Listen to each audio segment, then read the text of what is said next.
Donc, Lauriane, t'es anatothérapeute. Est-ce que tu peux m'expliquer un petit peu c'est quoi l'anatothérapie?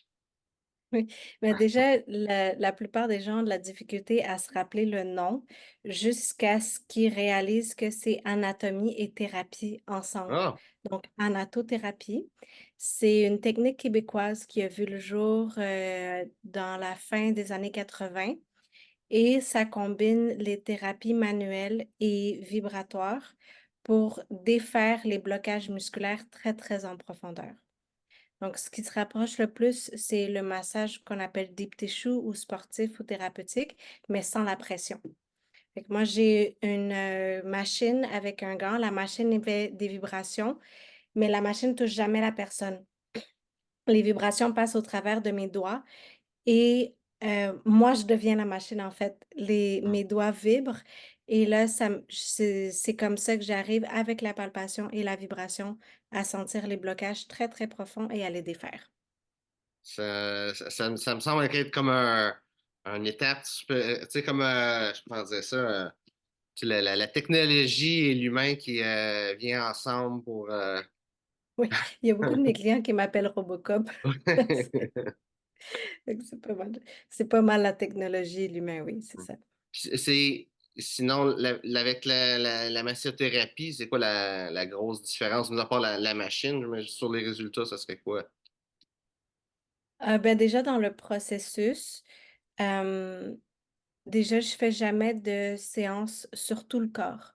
Donc les gens viennent avec une problématique précise, genre j'ai des douleurs chroniques au dos, à l'épaule, au mollet. Je travaille beaucoup avec des coureurs, donc des périostites, des fascias plantaires, des grosses tensions au niveau du mollet, des douleurs, des problèmes de circulation. Et là, on adresse cette zone-là pendant 1 heure. Donc, c'est très, très, très localisé. Ça, c'est une des différences.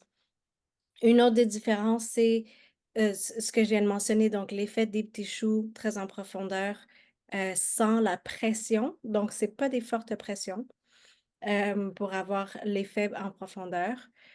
Une autre différence, je travaille jamais dans la douleur. Donc, quand la personne a mal ou qu'il y a des grosses tensions, je vais pas dire à la personne, OK, prendre des bonnes respirations, on va travailler dans la douleur. Je vais travailler autour de la zone qui est douloureuse jusqu'à temps que ça soit désensibilisé et ensuite on va travailler la zone qui est quand c'est rendu assez confortable pour que je puisse la travailler. Puis, qu'est-ce qui serait, tu sais, une personne, pourquoi est-ce qu'elle irait voir faire l'anatothérapie En plutôt? orthothérapie. Ouais. Il y a pas mal toujours le même parcours du client. Donc, la personne a une douleur ou elle a un problème. Ça fait longtemps qu'elle voit différents thérapeutes. Elle a été voir des médecins, il y a eu des radios, des scans, ou sinon la personne a un physio, d'autres types de thérapeutes, des ostéos, etc. Et ça fait du bien momentanément, mais le problème revient toujours après quelques semaines, après quelques jours, et on leur dit, ben, vos muscles sont trop tendus. Et là, ils se font masser, ça revient, ils voient des ostéos, ça revient, etc. Donc, c'est là qu'on a le meilleur résultat. Parce que, en fait, quand les muscles sont trop tendus, ben, ça peut faire différentes problématiques. Admettons, si ça, c'est mon nerf, ben, ça, c'est les fibres musculaires. Et il y a différentes choses qui passent dedans, des nerfs, des vaisseaux sanguins, vaisseaux lymphatiques. Donc, quand le nerf est tendu, il vient se contracter comme ça et ça coince tout ce qui passe à l'intérieur. Donc, s'il y a un nerf sensitif qui est coincé, ça peut engendrer de la douleur, mais ça peut être d'autres types de nerfs. Et donc, s'il y a d'autres types de nerfs qui sont coincés, ça peut être quelqu'un qui va avoir moins de sensations au toucher, moins de chaud-froid, une perte de force, par exemple. Mais même quand il n'y a pas de symptômes plus nerveux, et en passant, moi, je ne fais pas de diagnostic. Quand les gens arrivent avec leur diagnostic, puis ils n'ont pas réussi à avoir de soulagement ailleurs. Mais même quand il n'y a pas de symptômes nerveux, si je peux dire, dans tous les cas, il y a des vaisseaux sanguins qui sont coincés. Et ça, le problème, c'est que ça fait en sorte que le sang circule moins bien dans cette région-là. Et donc, d'une part, le sang qui arrive aux cellules de cette région-là, il y a moins d'oxygène, moins de nutriments qui arrivent et le sang qui quitte la région, euh, ben, il y en a moins, donc il y a une moins bonne élimination des toxines. Et donc, il y a une accumulation de toxines en même temps d'avoir moins d'oxygène. Donc, on va travailler à tout coup, même quand on va aller travailler au niveau de la gestion de la douleur, on travaille tout le temps pour que le sang puisse bien circuler, comme dans n'importe quelle autre approche de thérapie manuelle. Ok, fait, ça, mettons, l'ostéopathie irait faire ça aussi, mais d'une autre façon, hein. C'est ce que je comprends. Exactement. Moi, j'ai étudié 3 ans en ostéopathie. J'ai pas gradué, mais j'ai quand même une bonne compréhension. Donc, en ostéopathie, on va plutôt travailler sur, euh, on va s'assurer que les structures soient bien alignées et qu'elles fonctionnent bien. Donc, qu'est-ce que ça veut dire? C'est par exemple, si j'ai une articulation qui est désalignée, ben, on va faire un ajustement ostéo-articulaire, un craquement pour venir la réaligner. Et là, ça va aussi dégager ben, les vaisseaux sanguins, les nerfs, etc. Donc, ça dépend de la problématique de la personne. Tu sais, moi, une des choses que je fais, c'est de travailler en collaboration avec d'autres professionnels de la santé. Donc, quand je vois, par exemple, que il y a un muscle qui est trop tendu, mais est-ce qu'il est trop tendu parce que les os sur lesquels il est attaché sont pas bien alignés ou c'est le muscle qui est problématique, qui vient tirer sur les os puis les désaligner. Donc, si c'est le muscle le problème, ben là, moi, je vais pouvoir travailler sur le muscle, le détendre, puis les choses vont revenir en place. Et si ce sont les os qui sont mal alignés, ben là, un ostéopathe ou un chiro va faire un craquement, un ajustement ostéo-articulaire. Et là, tout de suite, on voit la différence au niveau du muscle, il est beaucoup plus souple. Fait que toi, d'avoir étudié aussi comme ostéopathe, ça t'aide beaucoup à avoir une meilleure vision globale de tes patients, dans le fond, là.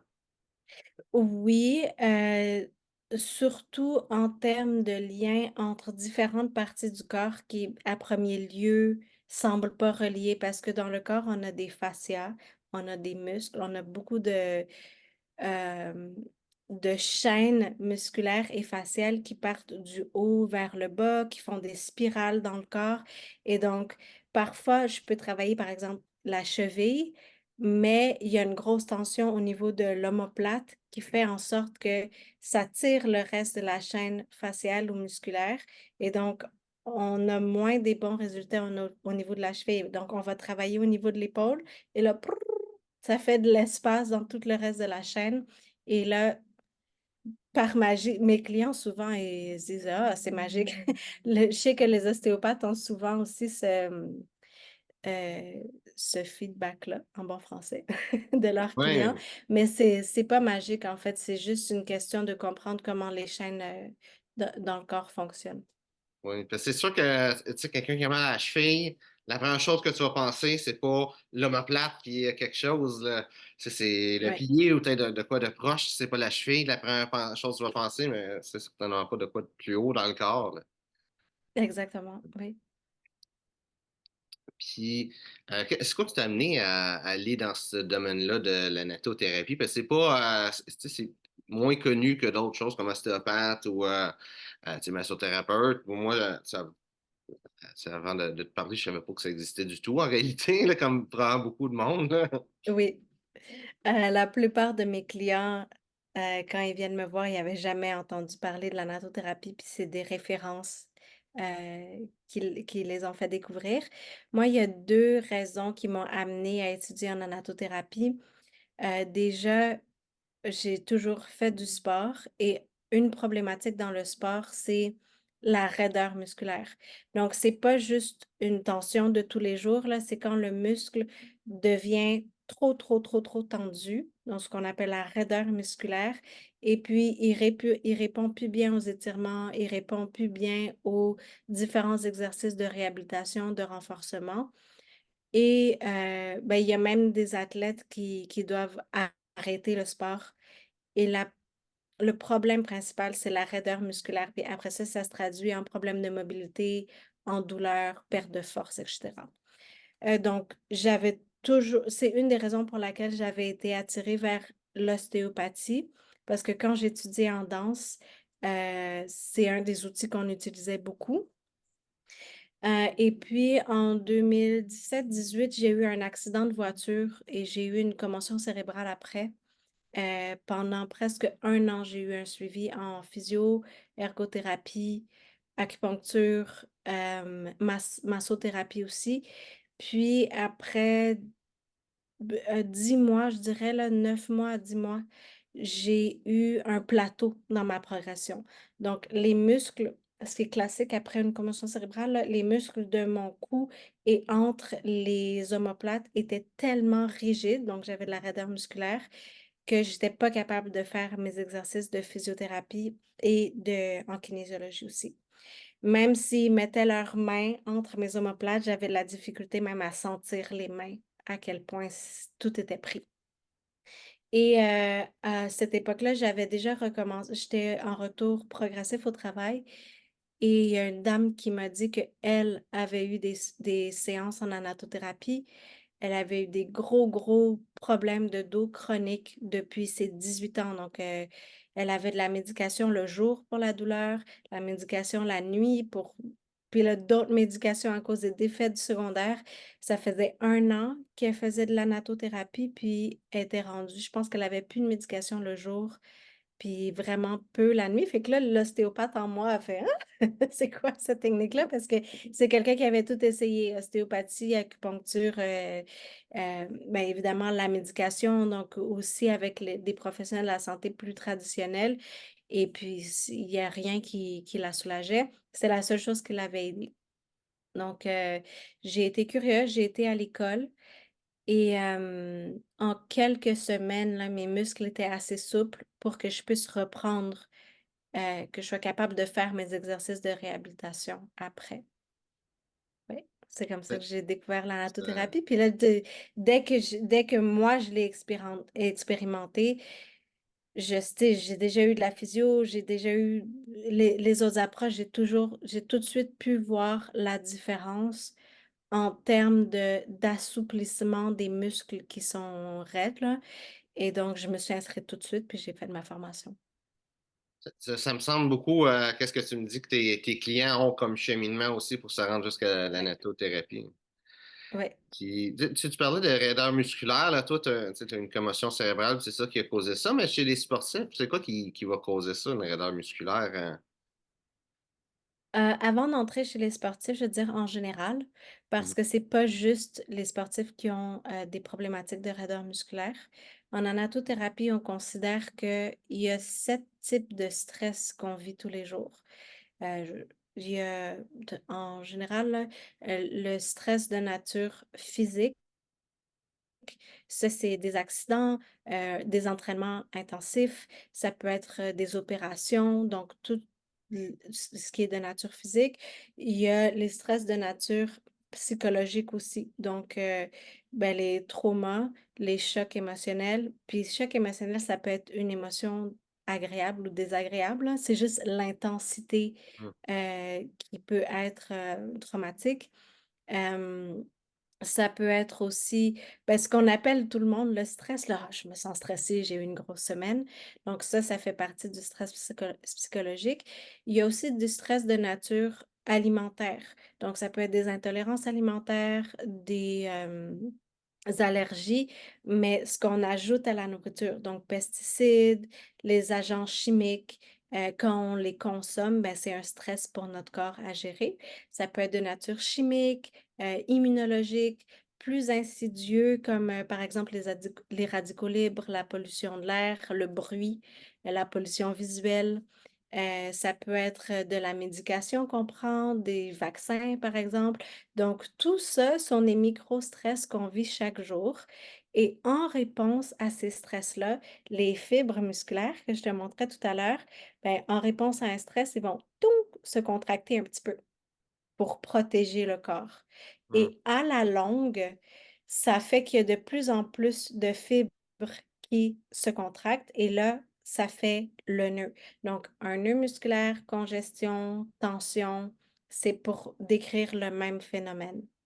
Ouais. Et ce que les gens ne réalisent pas, c'est que comme, en tout cas, nous en anatothérapie, on considère que on commence à développer des micro-tensions à l'état de fœtus.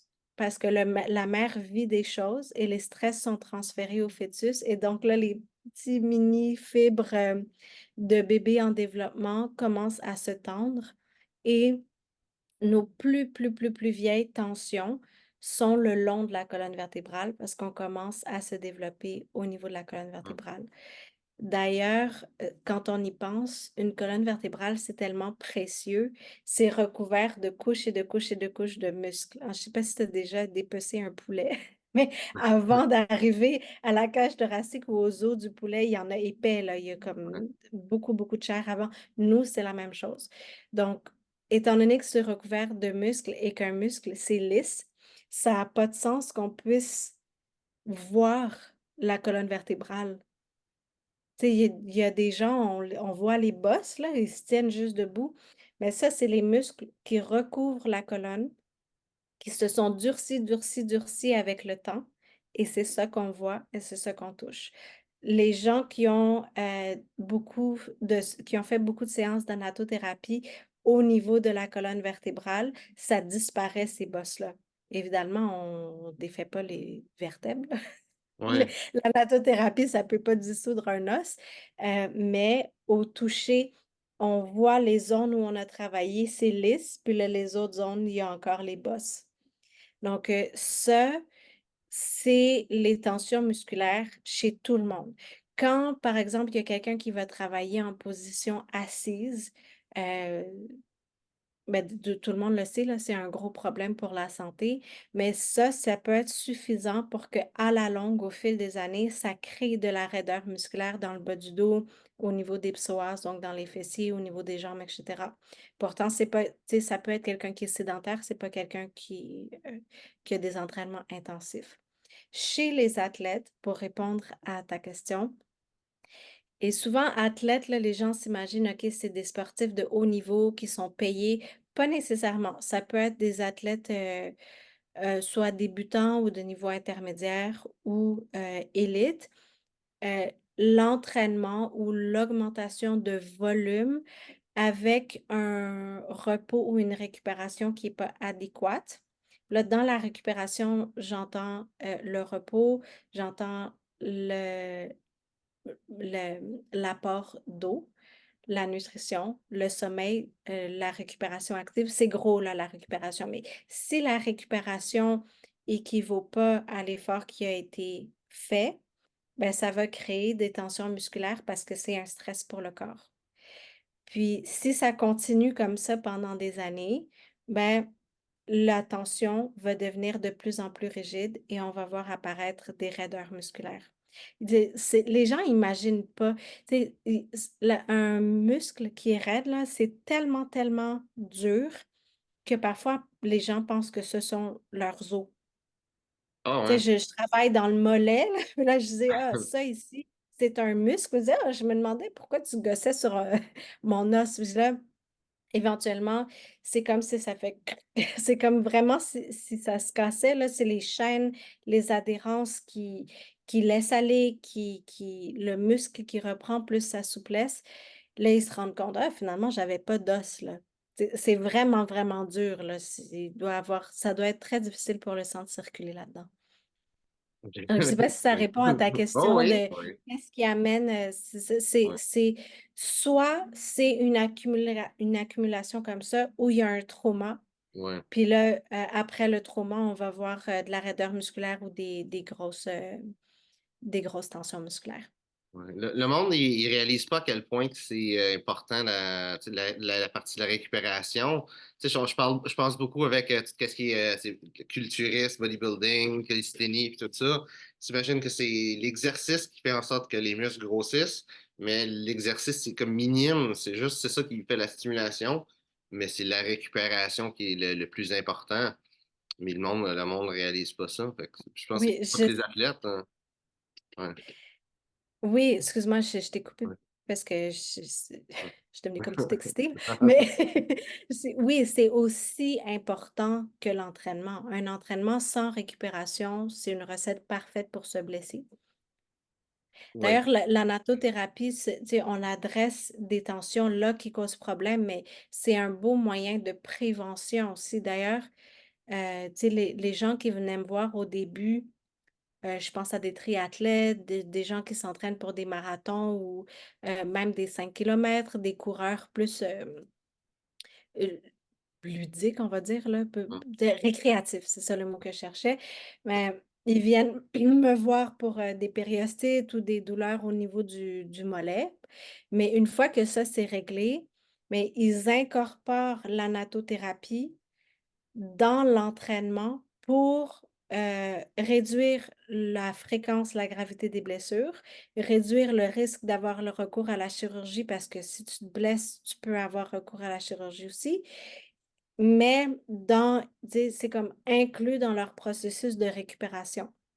Mmh. Fait qu'admettons, j'ai quelqu'un, pour te donner un exemple, c'est une dame. Elle est adepte de triathlon et de courses d'endurance, donc marathon, demi-marathon, trail. Trail, c'est de la course en sentier et du ultra trail. Donc du ultra trail, là, c'est des beaucoup de kilomètres, là, des 28-50 jusqu'à 160 kilomètres, en une course. Et donc, elle se préparait pour son premier tria un demi-Ironman. OK. Et elle avait une vieille tendinite à l'épaule. Ça faisait 20 ans qu'elle avait sa tendinite à l'épaule parce que dans son premier travail, elle faisait de la charcuterie. Donc, ce mouvement-là, beaucoup, Ah. le mouvement répétitif lui a donné une tendinite à l'épaule, puis c'est devenu chronique. Donc, ça faisait 20 ans qu'elle avait ça. Mais là, la douleur devenait, insupportable. Elle avait évidemment, ça lui nuisait dans sa performance sportive, mais tu sais, dans sa qualité de vie de tous les jours, là aussi, ça, c'est un aspect important aussi. Elle avait de la difficulté à prendre ses enfants, tu sais, à prendre des sacs lourds, et cetera. Donc, elle est venue me voir et on a fait une séance de 1 heure. Sur non, 45 minutes sur son omoplate et 15 minutes au niveau du fessier opposé parce qu'il y avait des tensions qui, qui se nuisaient une l'autre, même si c'était pas au même endroit. Et après 1 mois, presque jour pour jour, elle est revenue me voir pour une autre séance, la même chose, donc 45 minutes épaules, 15 minutes fessier. Et la semaine qui a suivi le deuxième rendez-vous, j'étais vraiment contente, là. Elle m'a envoyé une capture d'écran pour me montrer que son temps de nage avait augmenté de 16 secondes par 100 mètres. Pour le elle s'entraînait pour un demi-Ironman, alors c'était 1 900 mètres de nage. Elle a gagné en moyenne 5 minutes, ce qui Oh. est énorme. Hem, Ça, c'est sans changer son alimentation, sa technique, tu sais, ça Mmh. 1 mois, là, ça laisse pas vraiment le temps de changer Mmh mh. à ce niveau-là, Non, là, non, on non, non, s'entend. c'est ça. Donc 16 secondes par 100 mètres, c'est énorme et donc pourquoi? C'est parce que, son muscle était plus souple, donc son mouvement était plus fluide et parce que le muscle est plus allongé, la contraction est plus intense et le relâchement est plus intense aussi, donc elle a gagné en puissance et en fluidité et en endurance et le sang circule mieux, donc elle a une meilleure récupération et elle a fait son Ironman, 1 mois avant le Ironman, elle a vécu quelque chose un peu plus difficile au niveau émotionnel et les tensions sont revenues un petit peu plus. On a refait un soin et puis jusqu'à aujourd'hui, là, ça fait plus qu'1 an, elle a pas eu de douleur à l'épaule. Oh. Ça, c'est une différence avec les autres approches aussi, c'est que les tensions en anatothérapie, c'est très, très doux, là, c'est lent. C'est pas quelque chose qui est rapide. On enlève couche par couche jusqu'à ce qu'on enlève la couche qui vient coincer le nerf et qui causait problème ou jusqu'à temps que la personne ait retrouvé assez de fonctionnalité, d'amplitude de mouvement et cetera. Mais les couches qu'on a enlevées, le muscle, il a repris sa forme, là. Ça revient pas à moins qu'il y ait un nouveau stress ou un nouveau trauma. Mais ça, c'est une nouvelle tension. La tension qu'on a adressée, c'est partie. Donc, ce qui fait qu'il y a des résultats vraiment durables. Une chose que les gens doivent vraiment comprendre, peu importe qu'ils fassent de la nattothérapie ou du yoga, de l'ostéo, de l'acupuncture, de la masso, n'importe quoi qui peut aider à détendre les muscles, c'est pas suffisant de détendre les muscles, il faut faire du renforcement musculaire. Un muscle qui est tendu, si mon muscle est comme ça, puis je veux le renforcer, il y a une petite contraction puis un petit relâchement. C'est pas un muscle qui est fort, c'est un muscle qui est faible. Donc, même si on vient le relâcher, il faut absolument faire du renforcement musculaire pour protéger les articulations et pour gagner en force, en endurance, etc. Donc, moi, mes clients qui viennent, c'est pas juste, la plupart de mes clients, ils font du renforcement, là, mais ceux qui en font pas, je les réfère à un kiné ou à un physio, dépendamment de la situation, puis je dis, va faire du renforcement ciblé pour pas causer de débalancement dans le corps, ce qui peut amener d'autres congestions. Donc, mais même ceux qui sont pas sportifs, faites du renforcement musculaire. Il y a beaucoup de gens qui ont des maux de dos, des maux chroniques qui font pas de renforcement. Là, dès qu'ils se mettent à en faire, ça réduit de beaucoup la douleur, ça améliore la posture. Oui, ben tu dis ça, j'ai beaucoup de problèmes dans le bas du dos. Puis j'ai commencé à faire un exercice, ça s'appelle la hyperextension, là. C'est dans une machine. C'est pour le monde qui écoute aussi, là. C'est t'as les deux jambes dans la machine. C'est comme un sit-up à l'envers pour le bas du dos, là. Puis j'ai plus de mal de dos depuis que je fais ça. C'était juste parce que mes muscles, tu sais, n'étaient pas assez entraînés ou ouais. Mais Puis- c'est ça, et puis la position assise ou la position debout prolongée. Il y a des gens qui considèrent que la position assise prolongée, là, des heures, sans se lever ou tu sais, être actif durant la journée, ça serait aussi dommageable pour la santé que de fumer de la cigarette. Ah ouais. C'est à ce point-là. Donc, soyez actifs. Puis soyez actifs, là, ça veut pas dire commencer à courir des demi-marathons, là. Ça peut être prenez l'escalier quand vous pouvez, allez vous stationner plus loin, marcher. Si vous pouvez vous rendre quelque part à pied sans prendre votre voiture, ben, prenez le temps. Au bureau, mettez peut-être des minuteries. Après 20 minutes, 30 minutes, levez-vous, bougez un petit peu, faites un squat si vous êtes capable, faites un push-up, un demi-push-up, ou 5, 10, peu importe, mais bougez parce que même si, par exemple, vous passez 2 heures au gym chaque matin, puis vous passez toute la journée assis, ben, vous avez quand même été sédentaire. Hem, Être actif, c'est durant la journée. Il faut bouger durant la journée. Et le fait d'incorporer, ben, comme toi, là, c'est un parfait exemple. Tu as incorporé un exercice de renforcement ciblé, puis peut-être des renforcements, des exercices fonctionnels aussi. Les exercices fonctionnels, pour ceux qui ne savent pas, ça engage plusieurs groupes de gros muscles qu'on utilise beaucoup dans la journée. Donc, mettons, pour prendre les sacs d'épicerie, prendre les enfants, se baisser pour prendre quelque chose. Donc, s'il y a beaucoup de muscles qui sont engagés pour faire ça, les exercices de type fonctionnel vont pas cibler un muscle, mais des groupes de muscles. Puis pour que quelqu'un soit tu sais, moins sédentaire, tu sais, des fois, le monde qui va avoir un job de bureau, qui sont assis toute la journée devant leur ordinateur, c'est un petit peu plus dur. Qu'est-ce que tu pourrais donner comme tu sais, conseil à ce monde-là pour être moins. C'est pas mon expertise, mais je peux partager ce que moi je fais, ce qui fonctionne pour moi. Quand j'ai des journées administratives, je passe mes journées assises devant un écran. Donc, je me mets une minuterie et après 20 minutes, je me lève, je vais faire des squats, je vais bouger, je vais comme un peu courir sur place pour activer la circulation, avoir chaud un peu, là, tu sais, danser, tu sais, de la musique, danser. L'important, c'est de bouger. Et puis, je fixe. Admettons, quand on travaille à l'écran, on fixe un point qui est quand même assez proche. Donc, à chaque 15-20 minutes, là, en même temps que je me lève pour bouger mon corps, je prends un point fixe qui est à peu près à 20 mètres et je dis fixe beaucoup là, mais je fixe ce point-là pendant 20 secondes. Ça change ça fait travailler les yeux différemment et ça aide à être moins fatigué et moi, ça m'aide au niveau de la sécheresse oculaire aussi. Il y a un autre exercice que, j'affectionne particulièrement qui est de venir prendre mes mains et de le mettre derrière ma tête, dans le bas de la tête. J'allais dire au niveau de l'occiput, mais pour pas mal de gens, je pense que ça va pas être clair. Donc, c'est derrière la tête comme ça. OK?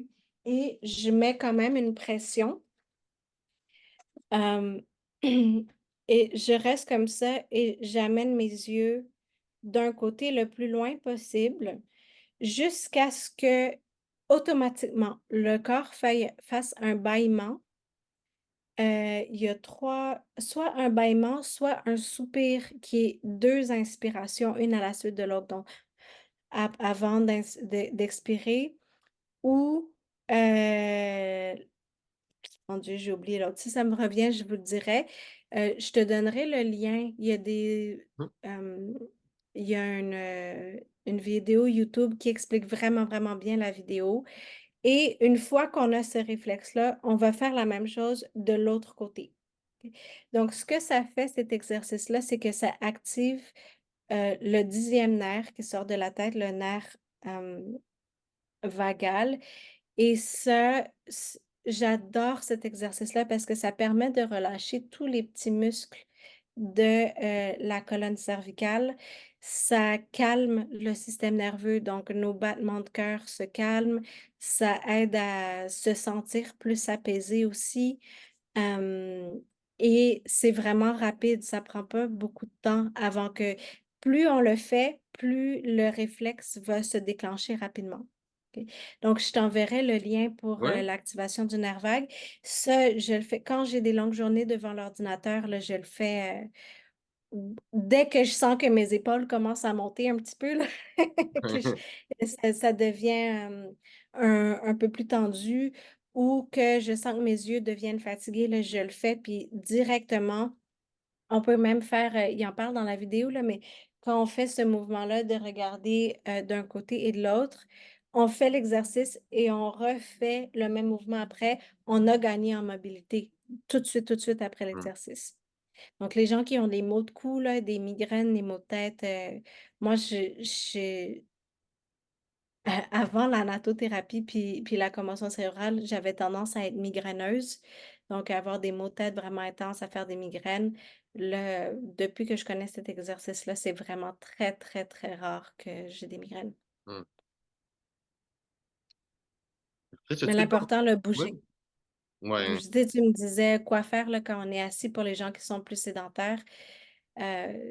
Mettez de la musique, dansez, bougez, faites quelque chose que vous aimez. C'est ça l'important. C'est pas obligé d'être sérieux. Ouais, bouger, puis, tu sais, même dans les pauses, tu sais, c'est souvent le monde qui ont une job de bureau dans leur pause, ça va être aussi d'aller dans une autre salle que son bureau pour aller s'asseoir, puis parler, Oui, socialiser. Tu sais, ça se fait de juste être ah oui. debout, puis socialiser, puis tu sais, prendre une marche. Là, il commence à faire beau, tu sais, sur l'heure du dîner. Ouais, l'été, c'est plus facile. L'hiver, mais ça peut même être de se mettre debout et admettons, ça, c'est mes pieds sur le plancher, de lever puis de descendre les pieds. Mm. Hem, de faire ça quelques fois puis de se rasseoir, là. Ça peut être très, très simple, mais les gens peuvent aller voir sur YouTube, il y a des professionnels comme des kinésiologues, des ergothérapeutes, des physiothérapeutes. Il y en a plein, là, cherchez quelqu'un qui a une formation, là, qui semble compétent, mais regardez pour des exercices pour rester actif durant la journée. Il y a des blogs, il y a des chaînes, il y a beaucoup d'informations. Et rester hydraté, c'est important. Ouais. Buvez de l'eau. Y a-t-il quelque chose d'autre que tu voudrais rajouter sur le sujet de la nattothérapie ou sur quelque chose d'autre? Juste une invitation, sur le site de l'école, l'Institut d'anatothérapie. L'école est située à Saint-Hyacinthe, mais il y a un répertoire des anatothérapeutes. Donc moi, je suis la seule en ce moment qui est spécialisée pour, les sportifs et les blessures de sportifs, mais n'importe quel anatothérapeute, même si vous êtes sportif là, puis vous êtes pas dans mon coin, peut vous aider parce que on est spécialiste de défaire des raideurs musculaires, hein, peu importe si c'était issu du sport ou pas. Allez voir sur le site de l'école, il y a de l'information. Sur mon site web, mon site web est en refonte, en ce moment. Bientôt, il va sortir, puis il va avoir vraiment de l'information pour, des vidéos et cetera, et sur les réseaux sociaux aussi, si vous voulez plus d'informations, vous pourrez me suivre, là, c'est Anato Campo, mon nom comme, le nom de mon entreprise. Hésitez pas à aller voir dans le répertoire, voir s'il y a des anatothérapeutes dans votre coin et appelez-nous, posez-nous des questions. Tu sais: «Je vis telle chose, j'ai eu, un cancer suite aux radiographies, j'ai le OK des médecins pour voir des thérapeutes, mais ça passe pas. J'ai des difficultés à digérer, je sens que j'ai des grosses tensions dans le ventre. Est-ce que la nattothérapie pourrait m'aider?» Des fois, on pense pas que c'est relié à des tensions musculaires, mais parlez aux anatothérapeutes, posez vos questions spécifiques, puis on va savoir vous guider. Si vous voulez m'appeler, m'envoyer un courriel, ça va me faire plaisir de vous éclairer, de répondre à vos questions. Tu dis de quelqu'un qui va avoir de la misère à digérer, ça pourrait être ça aussi? Ça pourrait parce que, les tu sais, tout à l'heure, je disais que quand on commence à se développer, il y a des tensions qui se forment. Quand Oui. les nerfs sortent de la colonne vertébrale, ils passent dans Mm. différents groupes de muscles, OK, pour aller s'attacher sur les différents organes. C le Au niveau des viscères aussi, donc des organes, c'est quelque chose qui se travaille aussi en anatothérapie et en acupuncture. En passant, là, s'il y a pas d'anatothérapeute dans votre région, mais quand un organe est en difficulté, souvent, dans le groupe de muscles où les nerfs, où on va dire ces nerfs passent, on va retrouver des tensions musculaires. Donc, le fait de travailler et les tensions musculaires et la cause de ce qui affecte l'organe. Tu sais, si c'est des tensions, par exemple, au niveau de l'intestin et que la personne mange du fast-food chaque jour, ben oui, on peut travailler le groupe musculaire, mais il va toujours y avoir des nouvelles tensions. Il faut adresser le niveau alimentation aussi. Mais si les tensions, par exemple, causent des maux de dos et que c'est relié à l'alimentation et à un organe, ben là, la nattothérapie peut aider et au niveau du muscle, donc dans ce cas-là, au niveau des fessiers puis du dos, et ça peut aider à soulager les intestins qui vont recevoir plus de sang. Mais dans tous les cas, il faut adresser l'alimentation, par exemple. Ouais, ben c'est C'est qu'est-ce qui vaste. cause le raideur musculaire reste là tout le temps, c'est sûr que Oui, ça peut revenir. Quelqu'un, tu disais, ta cliente qui avait un problème de l'épaule, mais ça elle continue dans ce travail-là tout le temps avec la charcuterie. Ça, c'est sûr que c'est quelque chose qui peut revenir. Ouais. exactement. D'où l'importance, entre autres, de la récupération et des bonnes habitudes, c'est une bonne hygiène de santé en général. Parce que quand on réduit l'exposition à des stress, ben, on réduit la vitesse à laquelle on va développer des nouvelles tensions. En anatothérapie, on va adresser les vieilles tensions, mais si on fait des tensions moins vite, ben, ça fait aussi de la prévention. Et ça peut même être, ça c'est quelque chose que il y a peut-être certaines personnes de ton audience qui va être heureux de l'apprendre. La natothérapie, c'est c'est doux comme approche. La plupart de mes clients dorment durant une séance, mais c'est assez puissant pour aller casser des chaînes calcaires, par exemple, autour d'une articulation qui est arthrosée. Donc là, on va pas, tu sais, ça va pas régénérer l'os ou le cartilage évidemment si, c'est abîmé, mais autour de l'articulation pour se protéger, le corps fait en sorte que les muscles deviennent très, très, très, très, très, très rigides jusqu'à être calcifiés, mais Mm. on peut aller briser les chaînes de calcaire autour de l'articulation pour ramener de la souplesse dans le muscle. Et il y a des gens qui sont venus, sportifs ou non, qui sont venus me voir et que eux c'était, arthrose avancée en attente d'une chirurgie de remplacement de hanche ou de genou pour qu'on assouplisse le plus possible autour de l'articulation pour que non seulement l'opération se passe bien, mais la réhabilitation après. Parce que là, les gens après, ils travaillent avec des physiothérapeutes, d'autres thérapeutes pour faire de la réhabilitation, mais ça accélère aussi le processus de réhabilitation. Donc avant, évidemment pas pendant la chirurgie, et quand on a le OK du médecin pour faire de la thérapie, qui a une belle cicatrisation, là, on peut combiner physiothérapie, et anatothérapie, puis les résultats sont très beaux en général. Parce que Ça accélère le processus de réhabilitation. sur une chirurgie, ça doit créer un stress aux muscles puis Oui. aux tissus qui se font. La chirurgie, ça peut et l'inflammation aussi, là, les gens tout ce qui finit en "ite", là, les périostites, les tendinites, les capsulites, les bursites, il y a un processus d'inflammation. L'inflammation et la chirurgie, ça crée de l'adhérence. Je sais pas si tu as déjà entendu ce mot-là, là, mais l'adhérence, ça nuit beaucoup. Mais déjà, ça peut pincer les nerfs, ça nuit à la circulation sanguine, ça peut nuire beaucoup à la mobilité aussi. Comme il y a un monsieur d'environ 70 ans, lui avait eu un remplacement de hanche. Ça, c'est avant d'être à mon compte, quand je travaillais à la clinique école d'anatothérapie. Il est venu parce que ça faisait 5 ans qu'il avait eu son remplacement de hanche, puis il avait de la difficulté à monter les escaliers comme il faut, parce qu'il avait développé tellement d'adhérence qu'il commençait à lui manquer de force, il y avait des problèmes de mobilité, donc monter la jambe pour monter l'escalier, finalement, ça devenait disponible, difficile. Et donc, il est venu, sa fille l'a introduit à la nattothérapie. Puis en, je pense, 4, 5 séances d'1 heure, là, il avait retrouvé sa mobilité, même de un peu avant la chirurgie. Oh, cool. Est-ce que quelqu'un veut en savoir plus tu sais, sur l'anatothérapie? Tu as parlé du site de l'école, mais sur toi, ton site, c'est Anato Campo. Oui, anatocampo.com. Et là, vous pouvez choisir anglais ou français. Et j'ai une fiche de contact sur mon site web. Et il y aura les liens aussi pour les réseaux sociaux aussi. Fait que pour ceux qui vont regarder le vidéo sur YouTube, je vais mettre le lien aussi dans la Parfait. description. Merci. Parfait. Ben écoute, Charles aussi, je pense que ça complète le sujet pour aujourd'hui.